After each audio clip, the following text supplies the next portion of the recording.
Hello everyone, this is Dr.R.Thulasiram, Associate Professor, Department of Social Sciences, Faculty of Agricultural Sciences, Bharat Institute of Higher Education and Research, Chennai. So today the topic for our discussion is effect of modern agriculture on our environment. So this is one of the important lectures that is coming under the course Environmental Studies and Disaster Management, which is a 2+1 course for the students of second BSc Honors Agriculture. And this course has been included in their third semester of the curriculum.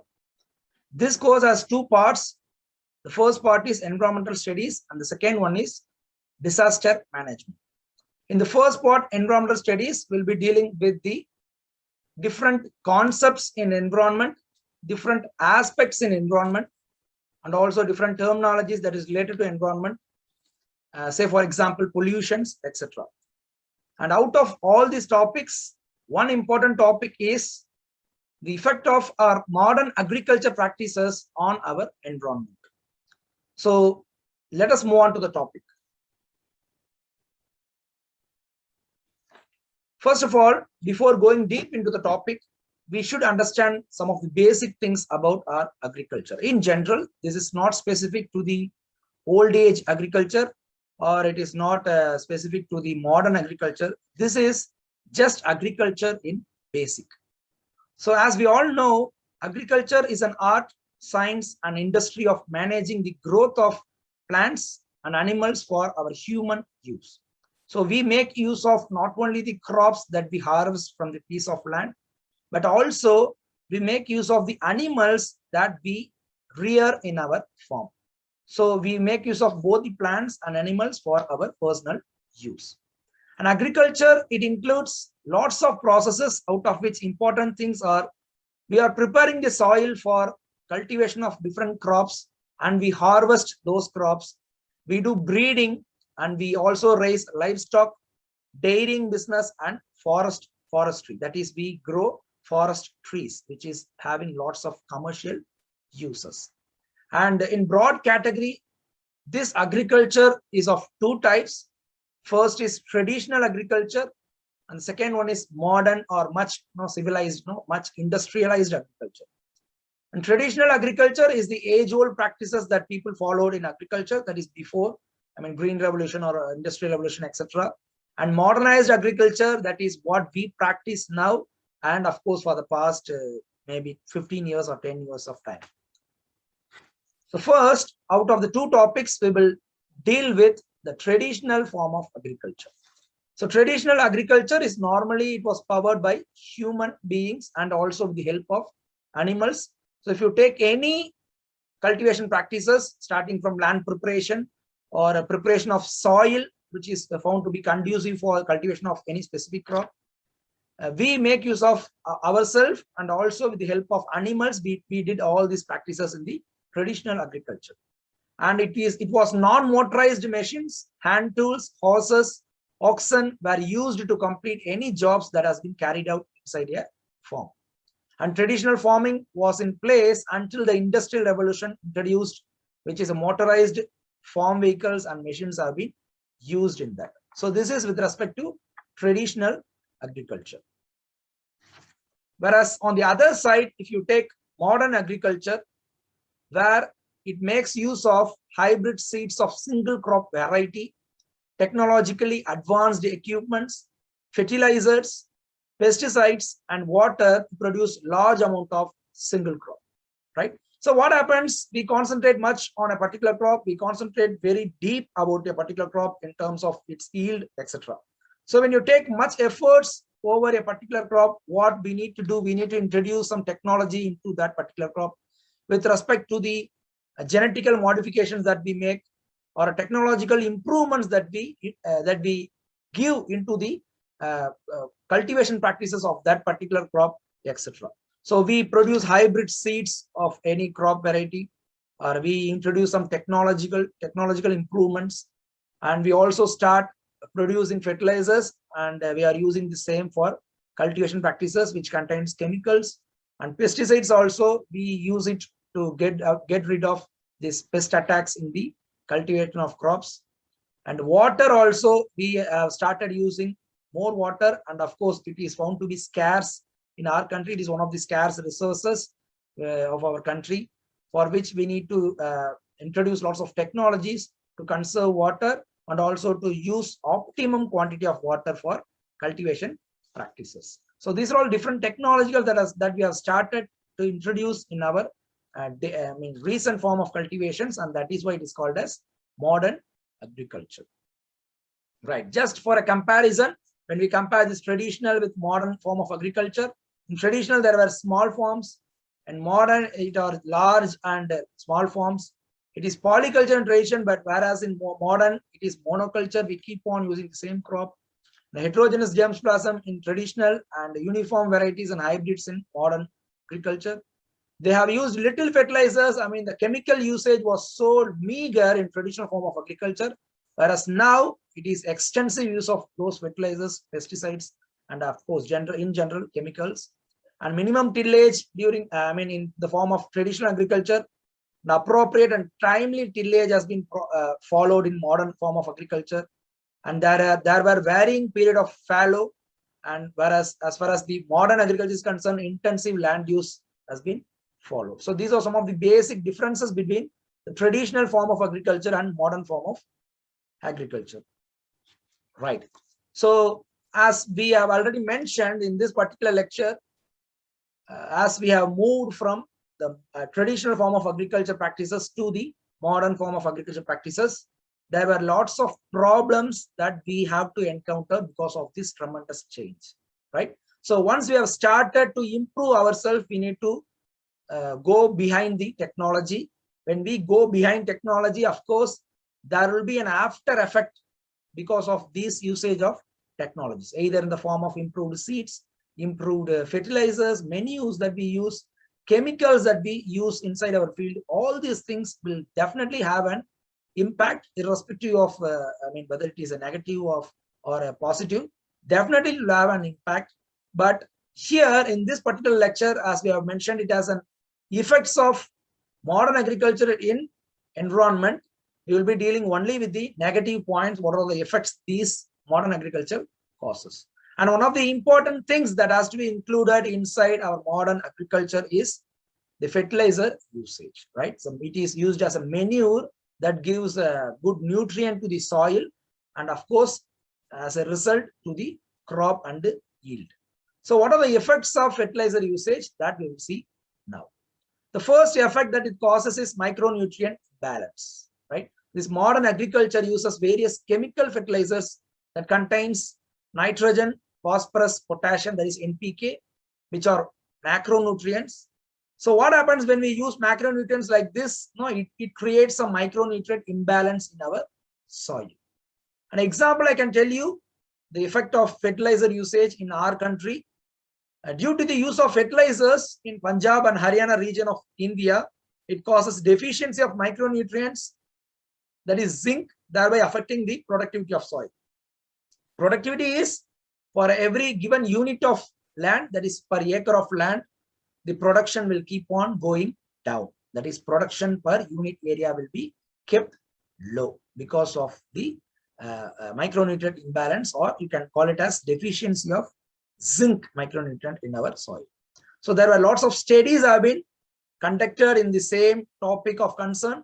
Say, for example, I have included one paper here, changing scenario of micronutrient deficiencies in India during 4 decades and its impact on crop responses and nutritional health of human and animals. So not only when we use fertilizers, not only we encounter this problem of low productivity, but also this food that has been consumed both by the human beings and also animals, when they take fodder as their food, we also will get affected because of the fertilizer usage. So this is the first effect of fertilizer usage. The second one, the effect of fertilizer usage is nitrate pollution. So any excess nitrogenous fertilizers that has been applied in the fields that leach deep into the soil, and then it contaminates the groundwater content.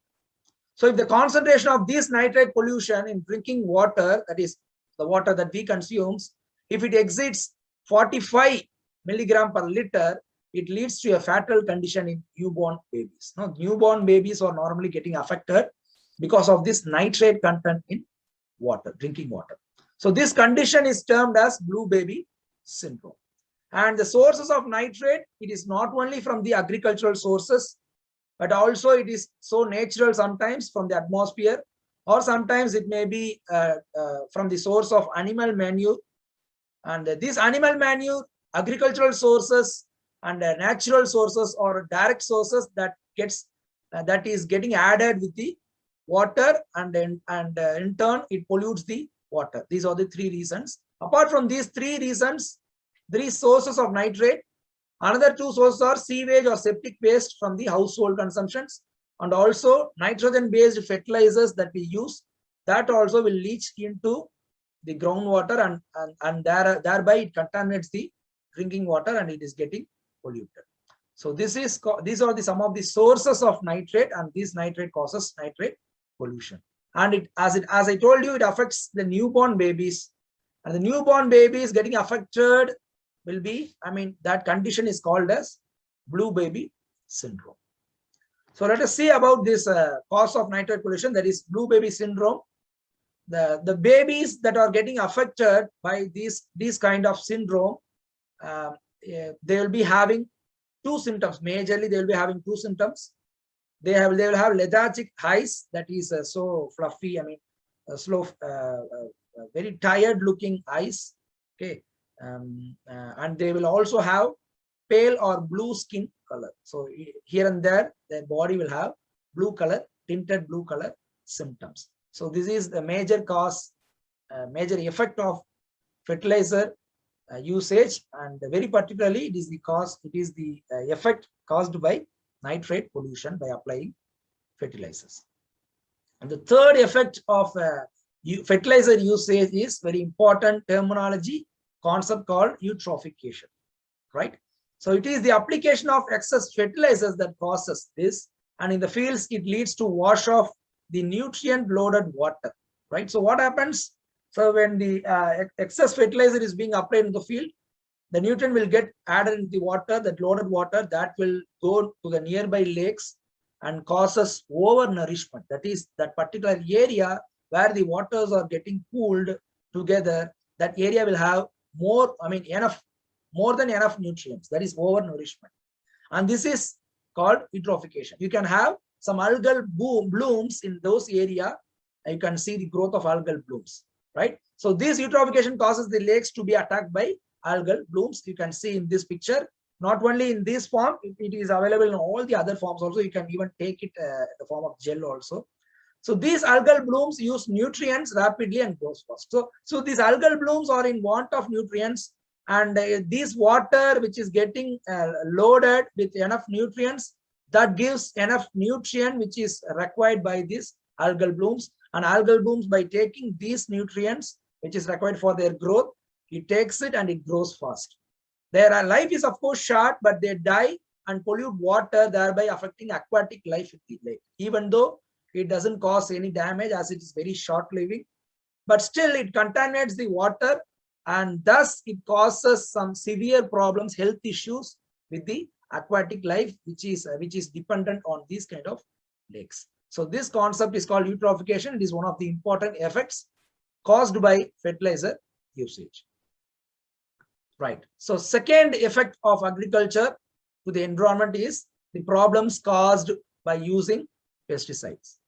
So what we do in order to improve the crop yield, pesticides are used indiscriminately in agriculture, because when you grow some crops, say for example fruits or vegetables or grains, it may be affected by pest.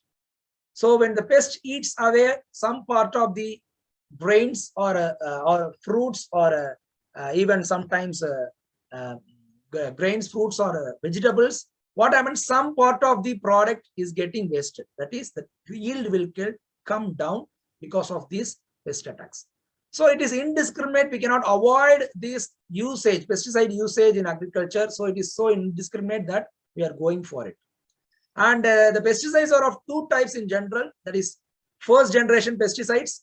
That is, it contains sulfur, arsenic, lead or mercury that are used to kill the pest attack. And second one is second generation pesticides such as dichloro, diphenyl, trichloroethane. In short, it is called as DDT, which is used to kill the pest. And these pesticides are normally organic in nature, although these pesticides protect our crops from severe losses due to pest attack. They have lots of side effects also to its credit. So some of these side effects that has been included here in this slide. The first and foremost effect caused by the usage of pesticides are death of non-target organisms, right? So why we use pesticides? To kill a particular pest, which we feel like it is pest, which we feel like it causes damage to our field crop, or we feel like it may cause some reduction in the overall yield of a particular cultivation. But what happens sometimes when you apply these pesticides in general, it causes effect for non-target organisms also. It may be a beneficial organisms also it causes, right? So as per the Indian Medical Association, only 2% of aerial or ground sprayed pesticides it reaches the target. So the other the pesticides are getting, it touches the other areas also. Mostly it touches only the other areas apart from the area in which you want to have a contact. And second problem caused by the usage of pesticides in agriculture is super pest. Super pests are nothing but they get used to this pesticide attack. No, the effect of pesticides will get down as these pests are getting used to it very easily. Those pests are called as super pest. So these are two important effects of pesticide usage. And the third one is very important. Of course, nobody is considering this problem, but it is a severe problem that is caused by pesticides because it is not directly seen by people. So it has a long-term effort. The process is called as biomagnification. What happens? Most pesticides are non-biodegradable and accumulate in the food chain. So accumulation in the sense addition, right? When a small organism, when it intakes pesticide, the intaking amount, the quantity of intake by those small organisms, say for example, some larvae or small insects or something, when it intakes pesticides, the quantity is very, very small. It is very meager. And when these insects are taken away by small creatures, somewhat larger creatures than the small creatures, this content, parts per million, will get increased. There will be an accumulation of these toxic substances. When again these small living organisms, when it is eaten away by small, very tiny fishes, again the effect, the quantity of this pest, the toxic substances will again get accumulated. And when these small fishes are taken away by large fish, again the content, toxic content, will get accumulated by a slightly higher organism size, in terms of size. Okay, and when these fish are taken by some birds or something, again the toxic substance will get accumulated very much. Okay, so this is one example I have quoted in the right side picture. And another example you can see, when there are some toxic substances, say for example the pesticide producing industry, when it releases toxic substances, it will reach the nearby river where you have small insects that will be taken away by small fish, and again that will be taken away by large fish. And again those large fishes will be taken away by very big fish, and we human beings will take these big fishes and we will consume it, and we will get the toxic substance. Again, since the body of a human being is very much bigger than the fish, no, we eat fish, we consume fish, again it is getting accumulated more and more in our body. So this is called as biomagnification, accumulation, addition of toxic substance in terms of their size. So these pesticides in a biomagnified form are harmful to human beings. So in a long term, it has some effect. And fourth one, to the human beings, it causes some effect in the form of cancer. There is a high risk of cancer due to this pesticide usage. It enhances the risk of cancer in two ways. One is it acts as a carcinogen. It contains some metals like nickel, cadmium, radon, vinyl chloride, etc. And also sometimes it indirectly affects the immune system. And of course, it causes cancer. Of course, the effect of pesticides to cause cancer is very, very, very less when compared to all the other causes. But still, it is also one of the causes that causes cancer, right? So it is given here in this picture, right side picture. Even the person who sprays pesticides, they are fully covered with all the safety precautions. That clearly tells the effect of pesticides. If it is harmful for the person who sprays pesticide to the field, of course, the thing which we consume from the same field in the form of a product, that is also harmful to us, that may cause cancer in the human beings. So these are the 4 important problems by using pesticides in agriculture. So next one is waterlogging condition. So if water stands on land for most of the year, it is called waterlogging. So in waterlogged conditions, such conditions, pore voids in the soil gets filled with water and soil air gets depleted. In such condition, the roots of plant do not get enough air for respiration. So waterlogging will be there, and the strength of the soil, it collapses the strength of the soil, and in turn, it reduces the crop yield also, right? Some of the other causes of waterlogging is excessive water supply to the crop plants. When you supply more water than what is required, heavy rain sometimes, and poor drainage. Now, if we need to drain the water then and there, if we apply more water also, if there is a good drainage system adopted in the field, so you can drain off the remaining water. So here in this picture, you can see the pore space. So when it is getting damaged, okay, this will be filled up with the water, and soil air will get depleted, right? Okay. So what can we do further to prevent this waterlogging condition? We can avoid and prevent excess irrigation. That is one thing, direct measure that we can take.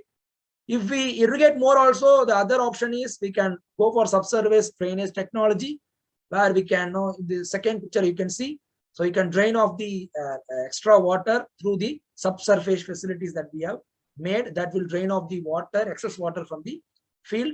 And also we can go for bio drainage facility by planting lots of eucalyptus trees that acts as a bio drainage mechanism. Okay, so out of these 3 methods, we can follow any of the methods to prevent waterlogging condition in our cropping area. The next effect of agriculture, modern agriculture in the environment, is salinity. So water not absorbed by soil is evaporated, leaving behind a thin layer of dissolved salts in the top of the soil surface land, and this is called as salinity of the soil. The saline soils are characterized by addition of more soluble salts like sodium chloride, calcium chloride, magnesium chloride, sodium sulfate, and sodium carbonate, and other sodium bicarbonates. So saline conditions are exhibited when the EC, that is electrical conductivity, is greater than 4.0 DSM per meter, that is decisiemens per meter. So here the table that clearly tells the soil salinity classes and the crop growth. So based on the class called non-saline, where the decisiemens per meter is 0 to 2, the salinity effects are negligible, very small effect. And slightly saline, if it is 2 to 4 DSM, the yield of sensitive crops may be restricted. Sensitive, the crops which are more sensitive to salinity, the yield will be very poor, so and so on. And when the salinity class is very strongly saline, which is more than 16, only few very tolerant crops that yield satisfactory. That is, the salinity effect is more, that is more than 16 ds per meter, right? So what happens in these conditions? The crops which are very tolerant to salinity, that only can survive. So example of crops which are saline tolerant is cauliflower, cotton, sunflower, sesame, safflower, sorghum, etc. So some of the crops which are very highly sensitive to salinity is almond, apricots, apple, orange, plum, citrus, fruits, etc. Okay, so based on this, the effect you can encounter. So based on the sensitiveness of the crop or the tolerance of the crop, this salinity will have some damage. So you can see the saline soil, the salt deposition. The thin layer is formed by the dissolved salts on the top surface of the soil. Then normally the irrigation itself in agriculture, that also causes some problem. The repeated irrigation can reduce crop yields by causing the deposition of salt in the soil and waterlogging of crop plants. So in order to remedy the condition of saline soils, in following 2 techniques may be used. One is salt deposits can be removed just by flushing with good quality water that removes the salt content, or by using a subsurface drainage system, the salt water can be flushed out slowly, which is given in this picture, picture number 2 in the left side corner. And I have included few case studies that clearly explains the effect of salinity in India. Canal irrigation used in Haryana resulted in high water table, followed by waterlogging, and salinity causes low crop productivity, thereby huge economic loss. Similarly, Indira Gandhi Canal project in Rajasthan converted a big area into a water-soaked wasteland. And in Delhi, accumulation of pesticides in the body of mothers caused premature deliveries or low birth weight infants. It is found to be a high, it is of a high effect. Food Center at Center for Science and Environment CSE India reported that, of course, two of the major soft drinks that India produce, that we consume in India, soft drinks with a pesticide content of 30 to 40 times more than European Union guidelines permit. And at the reported concentration, the pesticide damages the nervous system in a higher way.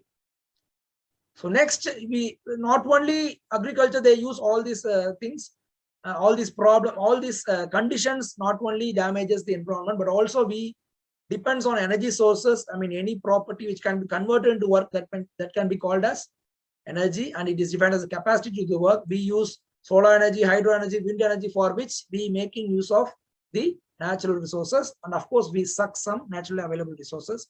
If it is a non-renewable resources, of course it will be a damage, right? We do lots of industries, we do construct lots of industries that need energy. Mining, transport, lighting, heating, cooling in buildings needs energy. The growing population, the energy demand is keep on increasing, and there will be an energy deficit here. And almost 95% of commercial energy is available from fossil fuels like coal and natural gas. These fossil fuels will not last for more than a few years. Hence, we must explore other alternative sources. And according to World Resource Institute, even today, about 80% of Indian population depends on fuel wood, dung, and agricultural waste as energy sources for cooking food. So energy is an important input for industrial development.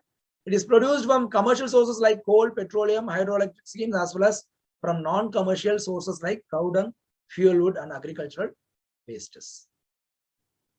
So these are some of the primary energy use in India: coal, biomass and waste, petroleum and other liquids, natural gas, nuclear, hydroelectric energy, and other renewable energy. Of course, we have two categories of energy sources. Renewable energy sources, these resources can be generated continuously and it is inexhaustible. It can never run out of energy. So wood, solar energy, wind energy, hydropower, tidal energy, geothermal energy, etc. But whereas in non-renewable energy resources, once it is used forever. So these resources, once it is used, you cannot get it back. So when you suck these kind of energy resources, we will run out of resources. So as I told you, there are two types of energy resources, renewable and non-renewable resources. On one side, you can use these energy resources. Once it is used, it cannot be renewed again. And on the other side, you can renew it again. Of course, you have solar energy. Even subsidies also, it is being given for solar energy for the usage. And you have solar batteries, and you have a cycle dynamo where the energy is being converted into current, and windmill energy. And you have biomass sources also. You have energy that is by sewage, wastes, agricultural waste residues, industrial residues, animal residues, etc. So overall, if you see the environmental impacts of agriculture, when farming operations are sustainably managed, they can help preserve and restore critical habitats, protects watersheds and improve soil health and also water quality.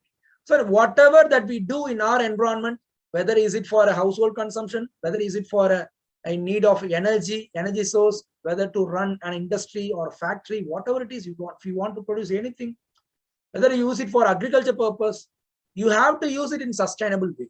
What is sustainability? You have to use anything in the present without giving any bad thing to your future generations. Okay, you should not provide any harmful things to your future generation. You are not supposed to take away all the available energies. You are not supposed to take away all the available natural resources, because you are not the only person to live in this society just for 60 years. So the person who are coming after you, the person who are born after you, okay, the other generations, those people also have equal rights to enjoy the same naturally available resources. So you need to use these available resources in a sustainable way by leaving something for the future generation for their personal uses. But when practiced without care, the farming presents the greatest threat to species and ecosystem. Of course, through farming, we produce a lot, but unless or otherwise we produce it in a sustainable way, you cannot leave anything for the future generation. The future agriculture will become a big question mark if it is not produced in a sustainable way at the present scenario. So this is an overall basic impact of agriculture to environment. And to conclude, so overall, you can see lots of problems have been created by agriculture to our environment. Of course, agriculture is the backbone of our country, but we need to use it in such a way, leaving no problem for the future generations, both in terms of survival and also in terms of producing through agricultural practices. So you have lots of problems which include soil erosion, sediment transport and deposition downstream, on-site pollutions from fertilizers and pesticide usage, deforestation, desertification. Most of the croplands are being converted into like non-cultivable lands, degradation of water aquifers, and also salinity problem. So these are some of the, in nutshell, these are some of the important problems caused by practice of agriculture to our environment. So in this class, we were talking in detail about various effects of modern agriculture to the environment in terms of different effects. One by one, we have discussed. So that's all for the today's class. I hope you enjoy this lecture. We all will meet again in the future course of time with some other interesting lectures. Until then, it is bye from Thulasiram. Thank you.